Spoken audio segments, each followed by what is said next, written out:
नमस्कार दोस्तों, स्वागत है आपका एथिकल हैकिंग इन हिंदी के 15th ट्यूटोरियल के सेकंड पार्ट में।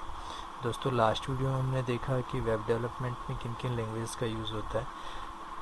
हमने देखा था कि HTML hypertext markup language, DHTML dynamic HTML, XML extensible markup language और XHTML, ये कुछ मुख्य लैंग्वेजेस हैं, मेन लैंग्वेजेस हैं जिनसे किसी वेबसाइट का डेवलपमेंट होता है। और इन लैंग्वेजेस में कुछ एलिमेंट्स होते हैं जिनका यूज़ किया जाता है वेबसाइट का डेवलपमेंट करने के लिए। मींस ये वो टैग्स हैं, ये वो एलिमेंट्स हैं, ये एट्रीब्यूट्स हैं जिनके बिना इन लैंग्वेजेस में वेबसाइट डेवलपमेंट नहीं किया जा सकता। तो जैसे कुछ एट्रीब्यूट्स हैं जिनके बारे में हमने जाना था, जो एक्चुअली किसी अटैकर के लिए लूप होल का काम करते हैं, जिनमें फॉर्म है।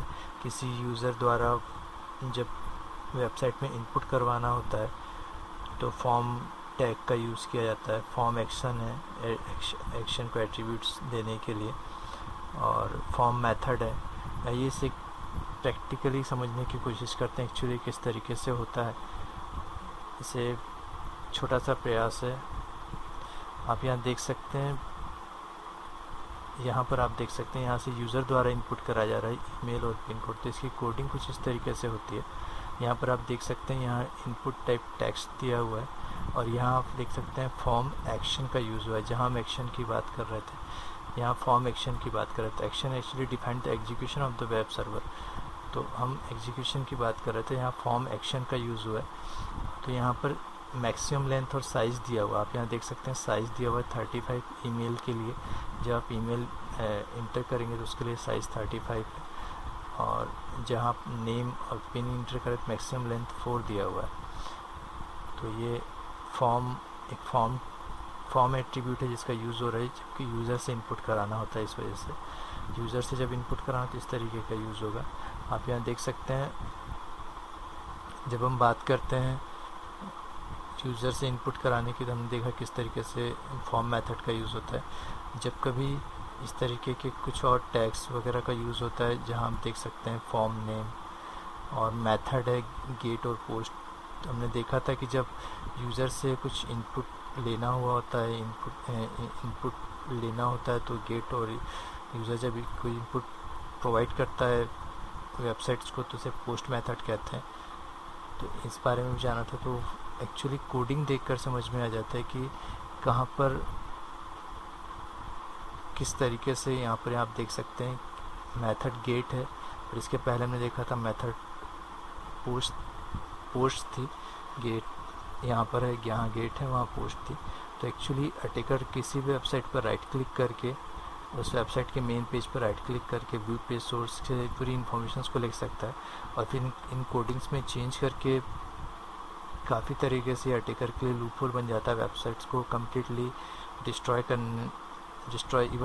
कर सकता है कम्प्लीटली। तो ये कुछ एट्रीब्यूट्स हैं जो यूज़ होते हैं। इन एट्रीब्यूट्स के बारे में जाना था। इन एट्रीब्यूट्स को हम थोड़ा सा और आगे समझते हैं। तो हमने फॉर्म देखा था, form action, form method, script languages देखा था, वेरिएबल, जावा स्क्रिप्ट वगैरह। जावा स्क्रिप्ट मेनली यूज़ होता है एक्चुअली, और एक्टिव-एक्स वगैरह भी यूज़ होता है। एक्टिव-एक्स एक्चुअली जावा से मिलता जुलता है, पर एक्टिव-एक्स ज़्यादातर विंडोज़ में यूज़ होता है इनपुट फॉर्म को कंट्रोल करने के लिए।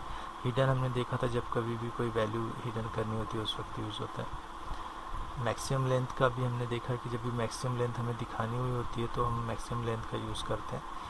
तो मैक्स लेंथ अभी हमने एग्जांपल भी देखा, इनपुट साइज़ भी देखा, कितनी मैक्सिमम लेंथ होनी चाहिए। तो अटैकर इसका फ़ायदा उठाते हैं, उस मैक्सिमम लेंथ से ज़्यादा कुछ इंटर करने की कोशिश करते हैं ताकि सर्वर डिसेबल हो सके, या उसकी मैक्सिमम लेंथ है उसके साइज़ से ज़्यादा इंटर करते हैं ताकि सर्वर प्रॉपरली वर्क ना कर पाए। एप्लेट का यूज़ होता है। Actually Java applet this element use to display or run Java applet, ये बताता है कि इस वेबसाइट में जावा एप्लेट का यूज़ हुआ है। ऑब्जेक्ट एलिमेंट मेल वायरसेस के लिए यूज़ होता है। एम्बेड की बात करते हैं। This element typically used in conjunction with the object tag to display the ActiveX control. ActiveX control की बात की थी हमने अभी। Actually ActiveX is not a programming language, कोई प्रोग्रामिंग लैंग्वेज नहीं है। ये कुछ सेट ऑफ रूल्स हैं कि किस तरीके से कुछ एप्लीकेशन को कोई इन्फॉर्मेशन शेयर करनी होती है उस बारे में, और ये विंडोज़ में ज़्यादा यूज़ होता है। ये जावा जावा जावा जावा स्क्रिप्ट से काफ़ी मिलता जुलता होता है, पर विंडोज़ में ज़्यादा यूज़ होता है। तो दोस्तों ये कुछ एट्रीब्यूट्स थे, कुछ एलिमेंट्स थे जिनके बारे में हमने जाना। इन एलिमेंट्स का अटैकर किस तरीके से फ़ायदा उठाते हैं और किस तरीके से सिक्योरिटी में होल्स या लूप्स होल्स ढूंढते हैं,